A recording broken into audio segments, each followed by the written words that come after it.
Bonjour, bonjour, bonjour à tous. Hello, hello, bonjour à tous, bonjour à toutes, bonjour à toutes, bonjour à tous. Ça va les crabes. Alors, cette vidéo, alors en plusieurs parties.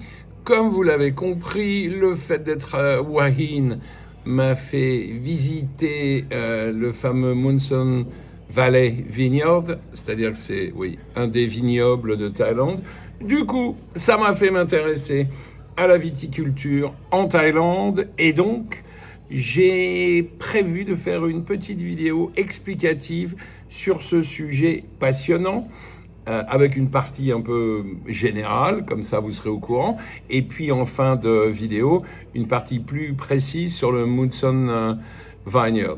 Voilà. Et alors, avant toute chose, des petites nouvelles de Wahin et de ce séjour. Écoutez, très honnêtement, entre vous et moi, c'est l'extase. Ben voilà.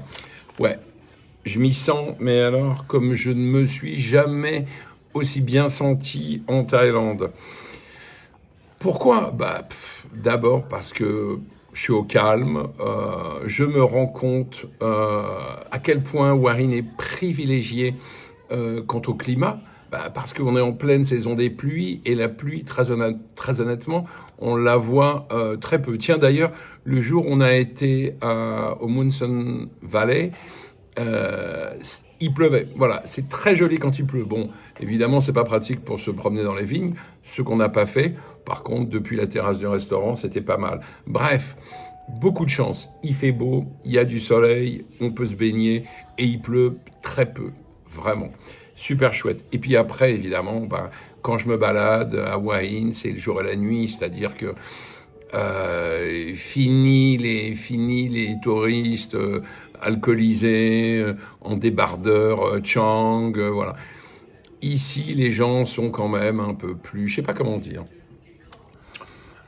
un peu plus, je vais pas dire un peu plus classe, mais c'est pas du tout la même population. Alors, vous allez me dire, ouais, évidemment, c'est l'éternel choix, hein. Il y a les gens qui vont à, je sais pas, qui vont à Patong ou à Pattaya. Pour moi, franchement, c'est un peu pareil. Bon, moi, j'ai beaucoup été à Patong, très peu à Pattaya parce que je m'en suis enfui. Mais voilà. Et puis, il y a les gens, en effet, qui vont préférer des coins comme Wahin, ou je dirais même finalement comme Koh Samui, parce que en termes d'ambiance, même si Koh Samui est une magnifique île où les plages sont peut-être plus belles, enfin voilà, mais sinon ça se ressemble un peu. Alors après, on a le choix entre quoi et quoi. Tiens, je vais même vous donner quelques chiffres parce que c'est quand même assez rigolo. Donc, on a le choix entre, alors, on va dire Wahin, qui est une ville environ de 126 355 habitants et qui compte, alors, d'après comment dire, d'après les statistiques plus ou moins officielles, qui compterait entre 3000 et 5000 expatriés résidents avec une grosse partie de retraités. Et donc, pour ces quelques milliers de retraités, eh bien, on appelle Wahin un EHPAD à ciel ouvert, qui est franchement, moi, une impression que je n'ai jamais eue en m'y promenant, sauf peut-être, en effet, dans les malls, dans les endroits un peu réfrigérés. Ben oui, parce que les personnes âgées cherchent la fraîcheur et cherchent les produits, les bons produits qui vont leur rappeler un peu les produits de chez eux. Voilà. Donc à côté de ça, à côté de ces chiffres, par exemple, juste en face, de l'autre côté de la mer, on a Pattaya. Pattaya, on parle de quoi? On parle d'une ville de 238 000 habitants, c'est-à-dire du double. Et on parle aussi d'une ville, c'est un chiffre sérieux, alors qui a du mal à être officiel, donc c'est des estimations. Mais en tout cas, sur ces 238 000 habitants, eh bien, on recense environ entre 20 et 30 000 travailleuses du sexe. D'où la réputation de Pattaya comme étant, alors c'est peut-être un peu exagéré, mais bon, comme étant la capitale mondiale du tourisme sexuel, c'est-à-dire de la même manière que Wahin est un EHPAD à ciel ouvert, et alors à ce moment-là, simple, disons que Pattaya est un bordel à ciel ouvert. Voilà.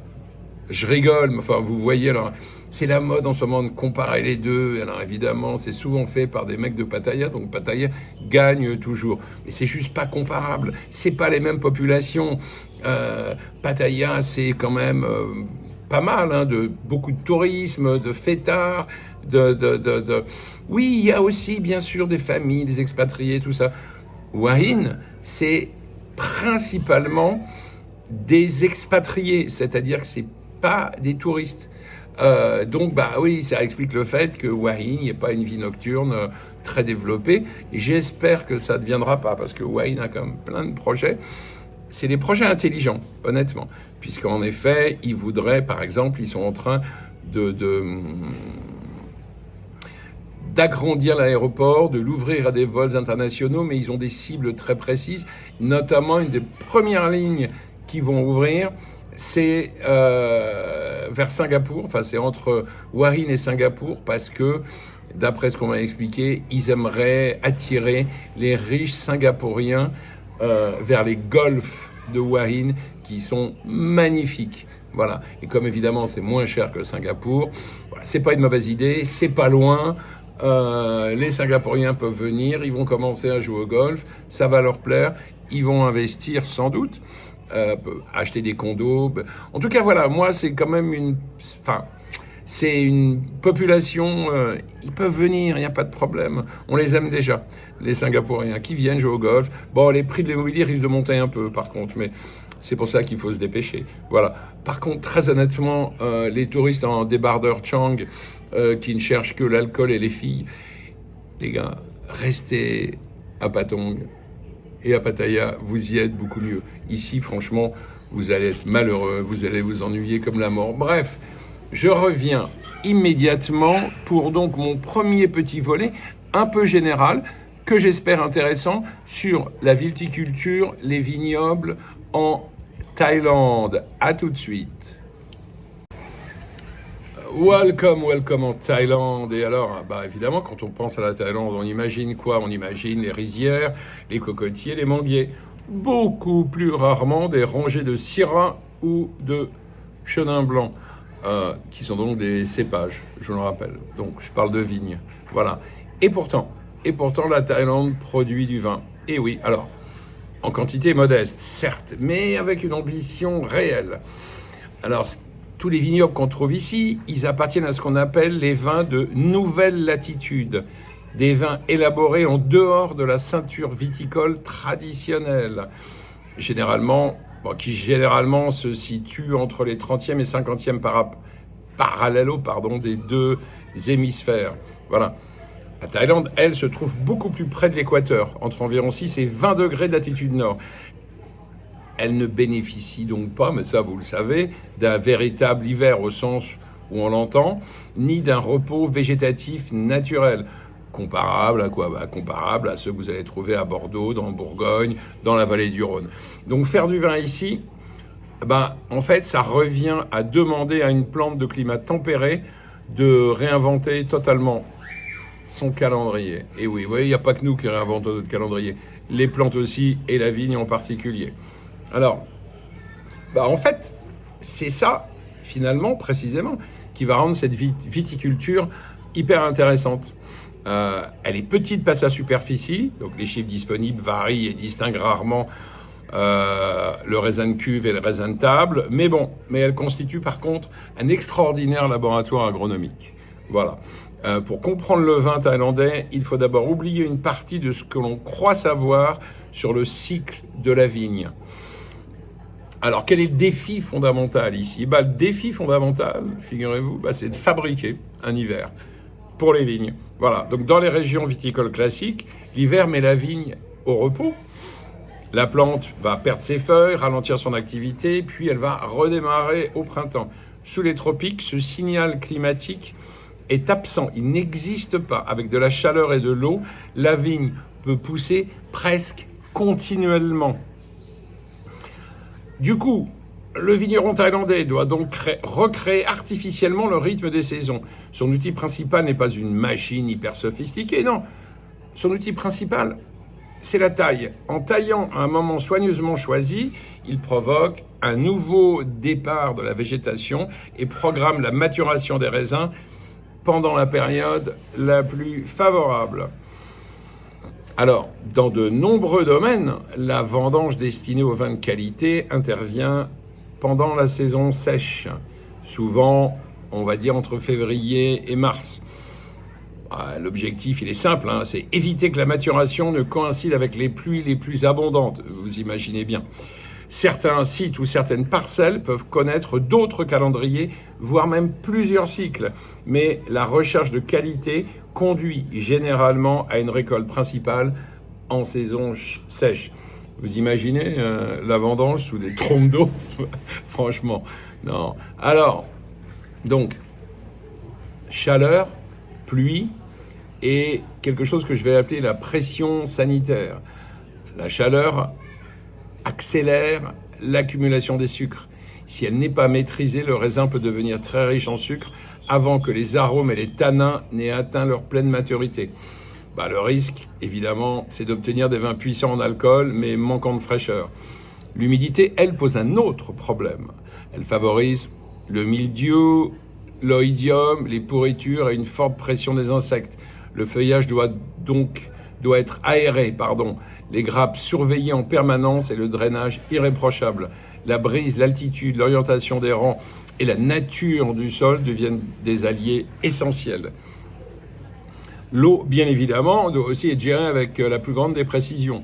La mousson peut en apporter trop, la saison sèche pas assez. Les domaines modernes utilisent l'irrigation, le contrôle de l'humidité des sols et un palissage adapté. On cherche à ralentir la vigueur de la plante, à exposer raisonnablement les grappes et à empêcher l'humidité de stagner dans la végétation. Ça, franchement, c'est le pire.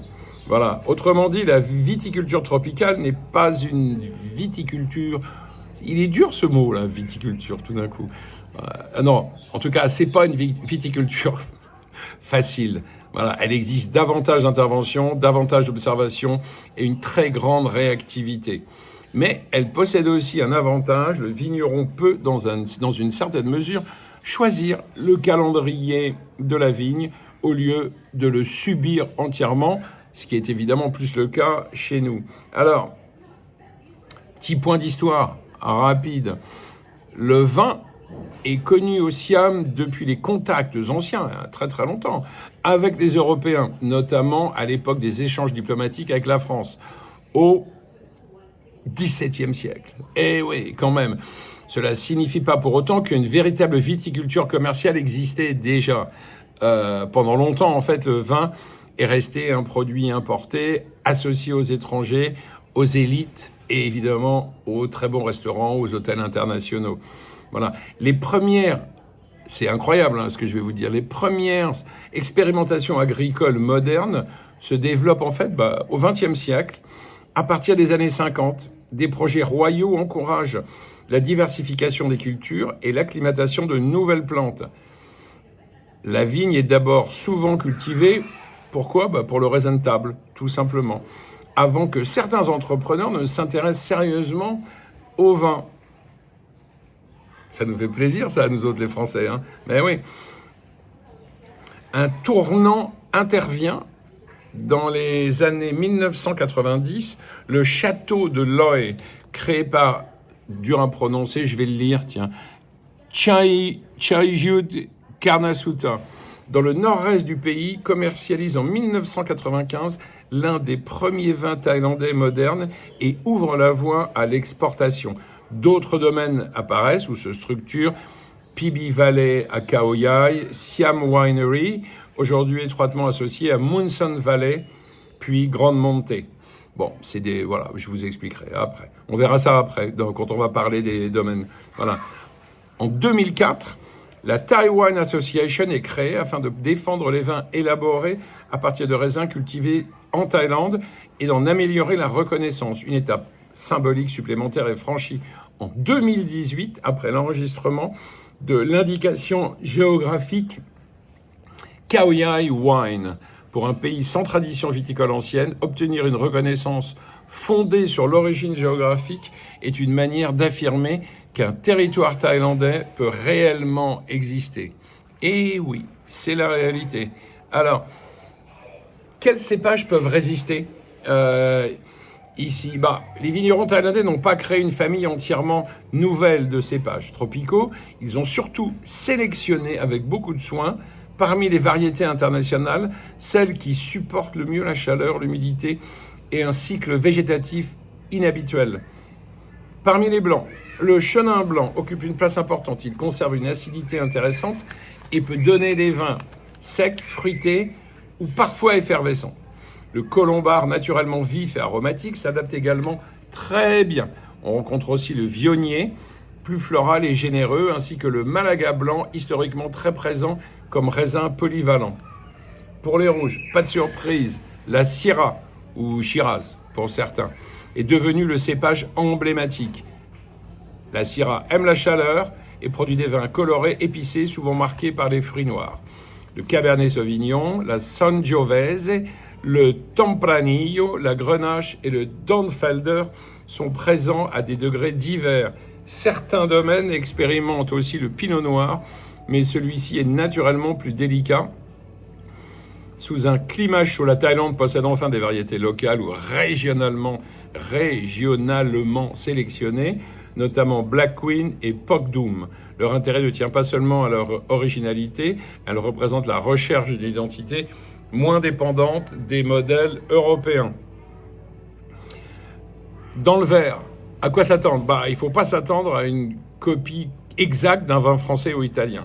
Les blancs privilégient souvent le fruit tropical, les fleurs à une acidité recherchée avec soin, les rouges peuvent être souples, épicés et chaleureux. Les meilleurs producteurs travaillent précisément à préserver la fraîcheur, qui reste la clé de l'équilibre. Tiens, vous allez me dire, c'est marrant, on ne parle pas de rosé. Justement, je vous en parlerai quand je parlerai du Munson Valley, parce que je pense que Munson Vineyard, je pense que leur meilleur vin, ça correspond à mes goûts, puis moi je suis un mec du Sud, mais c'est sans doute un des rosés qu'ils ont, mais ça c'est pour après. Donc, alors, la carte agricole ici, vous voulez que je vous en parle? Alors, je vous mettrai une petite carte, je vous mettrai une petite carte à l'écran, là, que vous pouvez retrouver d'ailleurs sur Internet. Voilà, parce qu'à l'écran, vous n'aurez peut-être pas envie de faire une capture. Toujours est-il que on parle en Thaïlande de 3 grandes régions, avec une réalité qui est peut-être un peu plus éclatée quand même. Mais le vignoble thaïlandais ressemble plutôt à un archipel de sites favorables, des vallées, des plateaux, des coteaux ventilés et des microclimats où altitude, drainage et circulation de l'air compensent partiellement la latitude tropicale. C'est difficile, tout ce texte. Bref. Alors, premier truc, Khao Yai. Alors, Khao Yai, c'est le cœur historique et qualitatif de la viticulture thaïlandaise. Alors, à environ 2h30 au nord-est de Bangkok, autour de Pak Chong et de Wang Nam, Khao Yai est la région la plus clairement identifiée au vin. Les vignobles se situent généralement à plus de 300 mètres d'altitude, ce qui pour la Thaïlande est déjà assez haut, en fait, près du parc national. Les nuits de la saison fraîche, ils sont plus tempérés que dans la plaine de Bangkok, et les sols bien drainés permettent de mieux contrôler l'eau. Et ça, Dieu sait que c'est important. Phi Phi Valley est l'un des pionniers et l'un des domaines les plus connus. Grande Montée, propriétaire de la famille Loit Navi, s'est imposé par une approche technique très poussée et par de nombreuses récompenses internationales. Sa viticulture et œnologue Nikki Loit Navi, formée en Australie, incarne une nouvelle génération de professionnels thaïlandais. L'indication géographique enregistrée en 2018 impose notamment que les vins concernés soient issus de raisins de Vitis vinifera cultivés dans la zone de Khao Yai. Cette exigence est importante. Elle distingue clairement un vin de terroir thaïlandais d'un vin simplement assemblé ou conditionné dans le pays. Enfin, et là on arrive chez moi, Hua Hin et la vallée de Monsoon, qui veut dire mousson en anglais. Ça se ressemble. Voilà. À l'ouest de Hua Hin, donc, dans la province de Prachuap Khiri Khan, Monsoon Valley a développé un paysage viticole spectaculaire. C'est vrai, franchement, c'est ce que je vous ai montré au début, avant de commencer à parler. C'est très joli, vraiment très beau. Donc c'est sur d'anciennes terres associées à l'élevage d'éléphants. Ici, donc à Munson, la proximité du golfe de Thaïlande et les circulations d'air contribuent à modérer la chaleur et à sécher le feuillage. Le domaine lié à Siam Winery est devenu une vitrine du vin thaïlandais. Il associe production, restauration, visite et dégustation. Cette dimension touristique n'est pas secondaire. Elle permet de faire découvrir le vin dans un pays où sa consommation reste modeste et sa promotion très encadrée. Ça veut dire quoi ? Ça veut dire que la publicité pour le vin, d'ailleurs comme d'autres alcools, est totalement interdite. Donc c'est difficile de le commercialiser, surtout qu'en fait les gens qui viennent ici, les pharangues on va dire, ou les touristes, qui en fait sont pas au courant, ne connaissent rien, ce qui est un peu normal, en vin thaïlandais, leur réflexe c'est d'aller dans des... d'aller au supermarché, enfin d'aller dans des bons supermarchés et d'acheter des vins étrangers, alors qu'il y a les vins thaïlandais à découvrir. Donc du coup, pour les vins thaïlandais, c'est difficile de se faire une place. Et du coup, tout ce qui est un petit peu, on va dire, œnotouriste, visite, dégustation, restaurant, évidemment, ça devient très très important. Bref, troisième région, alors, le Nord, ça me fait marrer parce que je vous ai dit 3 régions et je me rends compte qu'il y en a presque 4, quoi. Bref, le Nord, altitude et nuits plus fraîches autour de Chiang Mai et de Chiang Rai et dans certaines zones montagneuses du Nord, plusieurs domaines explorent des altitudes plus élevées. Pendant la saison fraîche, les températures nocturnes peuvent descendre nettement, ce qui aide la vigne à conserver son acidité. Ces vignobles restent dispersés et plus confidentiels, mais ils constituent peut-être l'un des terrains d'expérimentation les plus prometteurs. Voilà. D'ailleurs, Munson Valley, ils ont pas que Hua Hin, ils ont commencé aussi à... ils cultivent dans le Nord aussi. Voilà. Alors, ensuite, plus confidentiel, près de Pattaya, Silver Lake a quand même été longtemps le nom le plus visible. Ce type de site illustre une autre facette du modèle thaïlandais, le vignoble comme destination paysagère et touristique. Voilà. Voilà, je vous ai à peu près tout dit. Je reviens pour la suite immédiatement. Pour finir là, ce petit tableau général, qu'est-ce qu'on peut dire du marché ? Qu'il est difficile. Voilà. Par contre, la vitrine, elle est à peu près aussi puissante que le marché est difficile.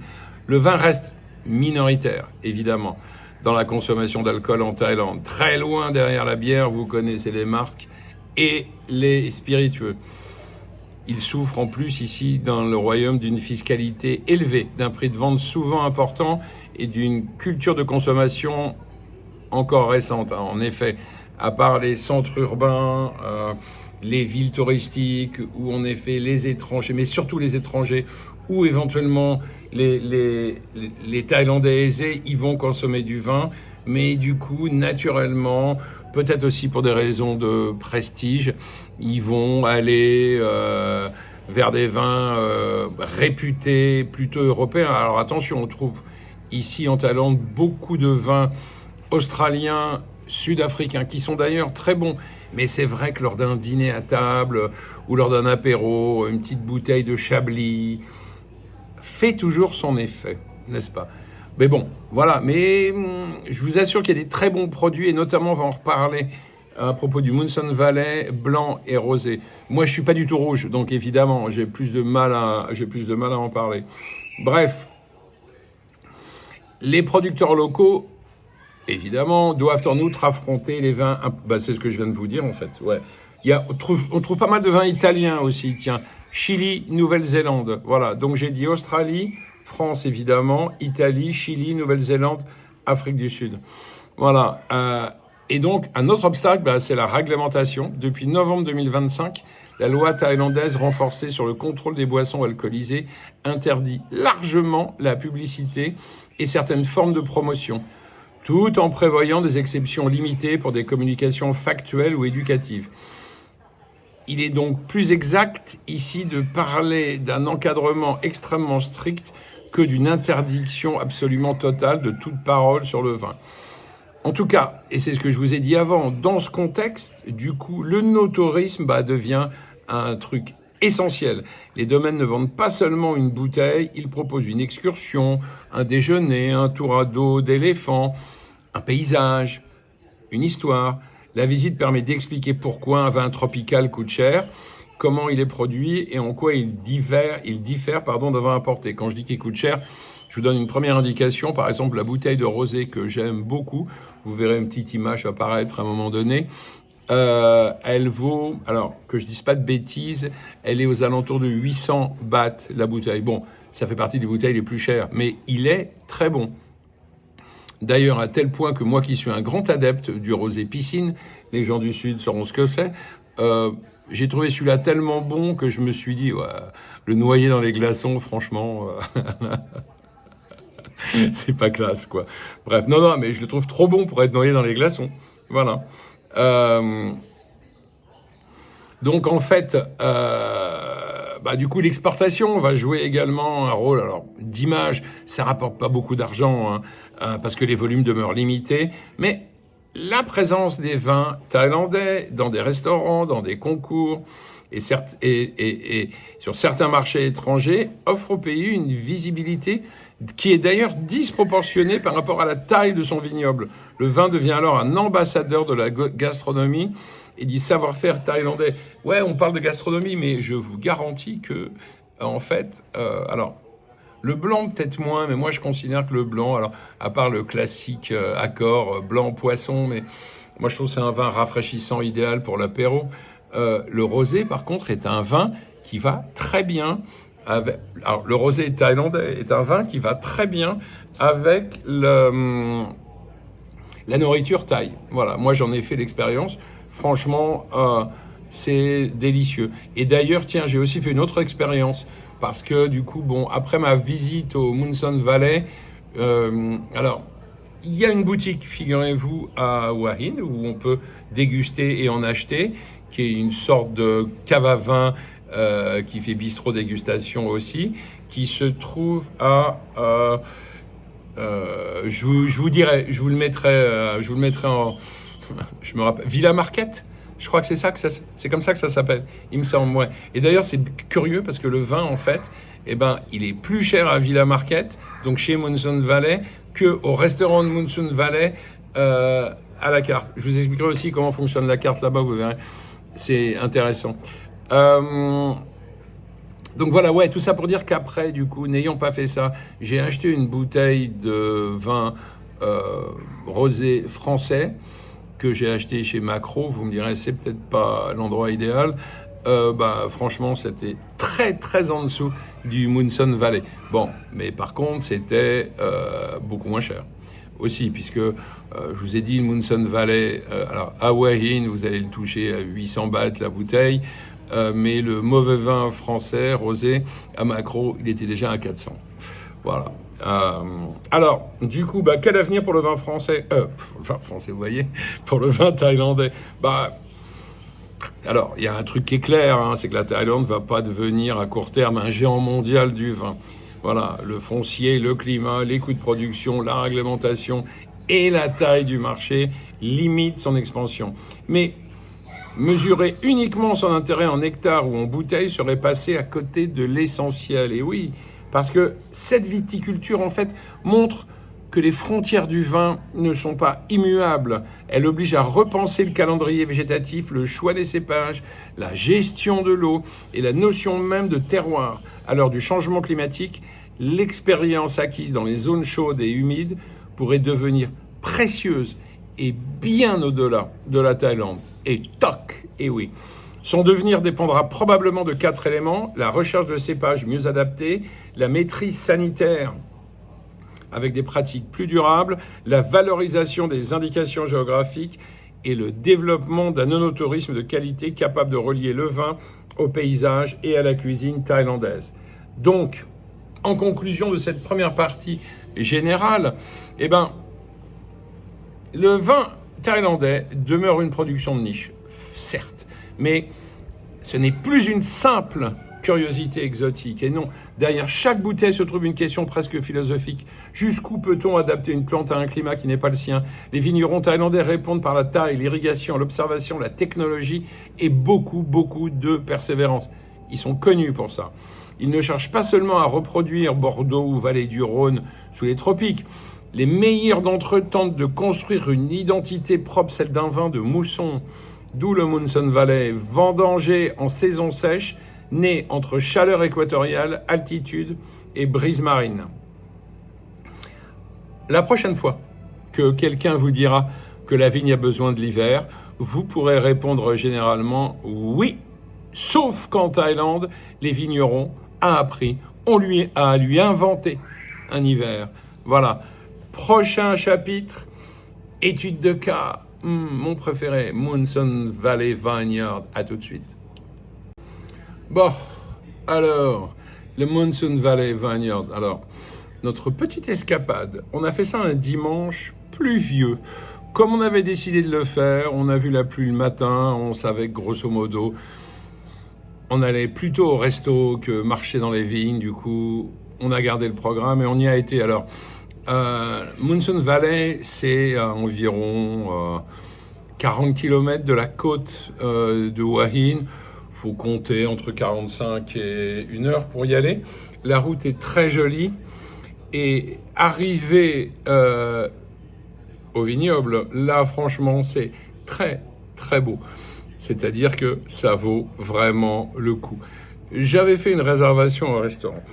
Inutile de vous dire, parce que c'est bon de le savoir, de toute façon, vous pourrez très facilement le vérifier en regardant un peu les menus et les cartes qui circulent sur Internet. C'est pas donné. Alors, c'est pas non plus très cher à l'échelle européenne, mais disons que pour la Thaïlande, c'est pas donné. Je sais, enfin, faut vraiment compter un bon 1000 bahts par personne, voire un peu plus. Je ne me rappelle plus combien on a payé. Il me semble qu'on a dû payer 2500 bahts pour deux. Alors, déjà là-dedans, il y a une bouteille. Et la bouteille, en fait, alors leur système, il est comme ça. Alors là, je vais déjà vous parler du restaurant. Après, on parlera du vignoble. En fait, donc le restaurant, il y a plusieurs formules. Il y a évidemment des formules dégustation avec un truc un peu genre tapas, avec des verres de vin différents, censés accompagner les différents types de tapas. Et puis sinon, vous avez une vraie carte avec des plats. J'ai mis un petit bout de la vidéo dans la vidéo au début. Là, il y a un tout petit bout de ce qu'on a mangé. Il y a de la cuisine thaïlandaise, il y a de la cuisine plus européenne, il y a de la cuisine italienne, mais c'est très bon, c'est très bon. Les plats sont pas atrocement chers. Par contre, il va vous falloir choisir une bouteille de vin pour accompagner vos plats.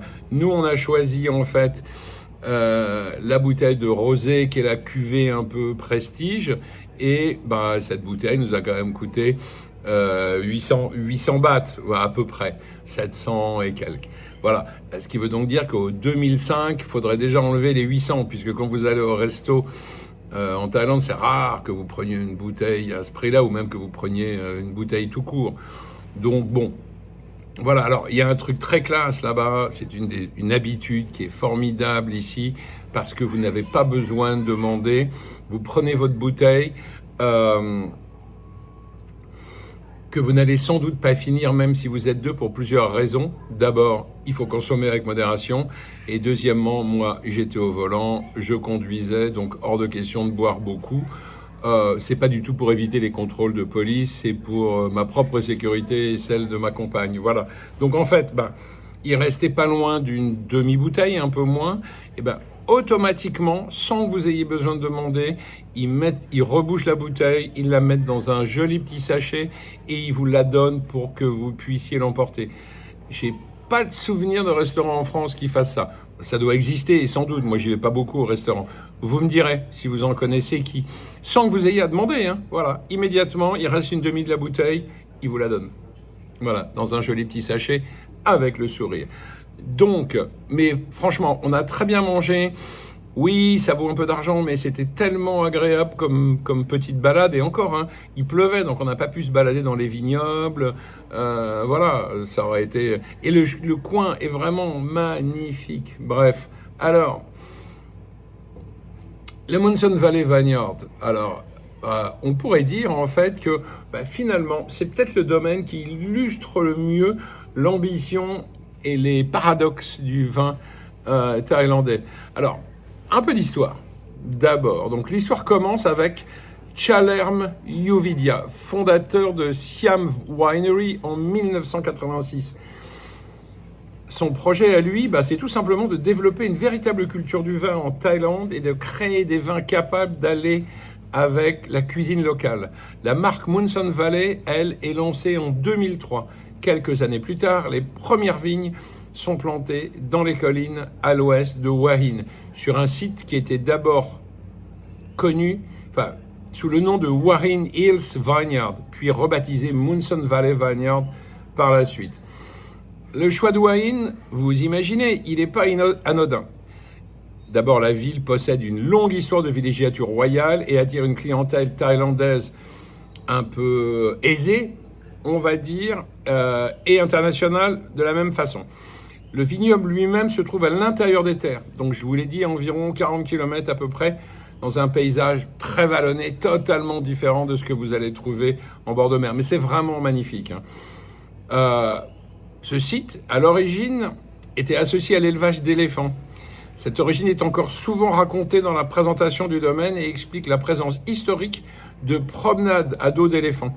Aujourd'hui, l'intérêt essentiel du lieu est ailleurs. Montrer qu'un sol et un microclimat soigneusement choisis peuvent accueillir une viticulture commerciale sous une latitude tropicale. Eh oui. Alors, un territoire vraiment, comment dire, hors du commun. Hors du commun.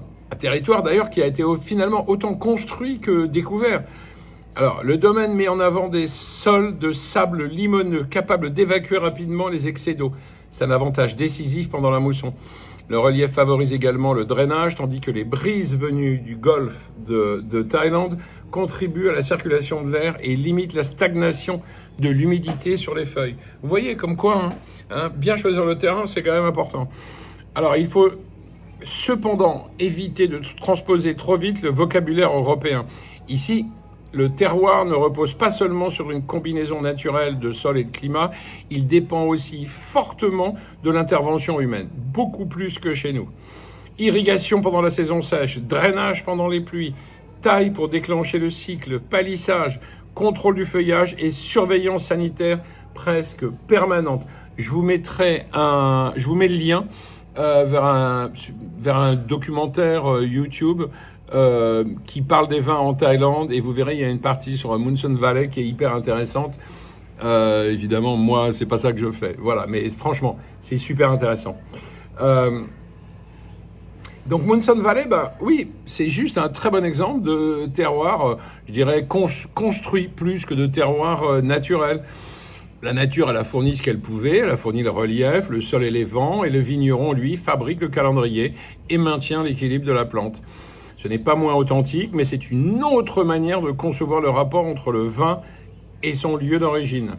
Alors, en Munson Valley, il y a plus de 30 cépages expérimentés. Le vignoble a testé au fil du temps tous ces cépages. Toutes ne jouent pas le même rôle commercial, mais cette diversité révèle l'importance de l'expérimentation. Les cépages les plus visibles sont le Colombard et le Chenin blanc pour les blancs, ainsi que le Shiraz et le Sangiovese pour les rouges. Encore une fois, ils font un très bon rosé. D'ailleurs, je vais aller acheter une bouteille de rosé, toujours en consommant avec modération, et je vais sans doute aussi me payer une bouteille de blanc pour essayer. Voilà, comme ça, je ne m'aurais pas idiot. Voilà, donc le Shiraz constitue le pilier des rouges. Sa résistance à la chaleur et son goût épicé s'accordent naturellement avec l'image du domaine. Le Sangiovese apporte une autre forme de vivacité et se prête bien aux assemblages. La gamme et les plantations comprennent ou ont également compris du muscat, du vionnier, du cabernet sauvignon, du merlot, du dornfelder et du rondo. Ce dernier cépage, rouge à chair colorée et à maturation relativement précoce, permet au domaine d'exporter des styles plus concentrés, notamment des cuvées inspirées des méthodes d'Appassimento et de Passito. Ouais, vous chercherez ce que c'est, parce que moi, je suis honnête, je viens de le lire.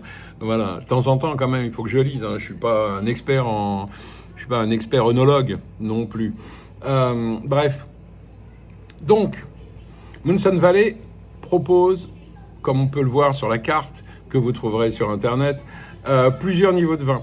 Les cuvées les plus accessibles recherchent le fruit immédiat et la facilité d'accord avec la cuisine thaïlandaise. Les gammes supérieures travaillent davantage la sélection parcellaire, les assemblages et l'élevage. La cuvée de Siam Rouge, par exemple, est fondée sur les lots les plus concentrés de Shiraz, tandis que la cuvée de Siam Blanche assemble notamment Chenin Blanc, Vionnier et Colombard. L'objectif est clair, ne pas seulement produire un vin local sympathique, mais démontrer que la viticulture tropicale peut aussi donner des bouteilles complexes et destinées à la garde. Vous savez ce que c'est, la garde? La conservation. Voilà. Cette hiérarchie est vraiment importante pour l'image du vin thaïlandais. Une gamme d'entrée permet de toucher les restaurants et les visiteurs. Les cuvées ambitieuses servent de vitrine dans les concours et à l'exportation. Le domaine a d'ailleurs obtenu de nombreuses distinctions internationales, même si une médaille doit toujours être replacée dans le contexte précis du concours et du millésime.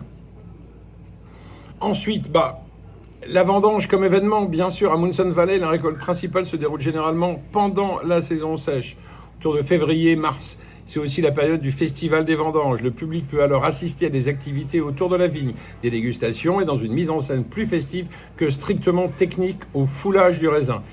Ce choix transforme une contrainte agronomique en récit touristique. C'est vraiment important. Hein. En Europe, les vendanges évoquent l'automne. Ici, je sais pas, les petits boulots étudiants. Ici, elles se déroulent en plein hiver thaïlandais, c'est-à-dire sous un soleil qui paraîtrait estival à un visiteur français.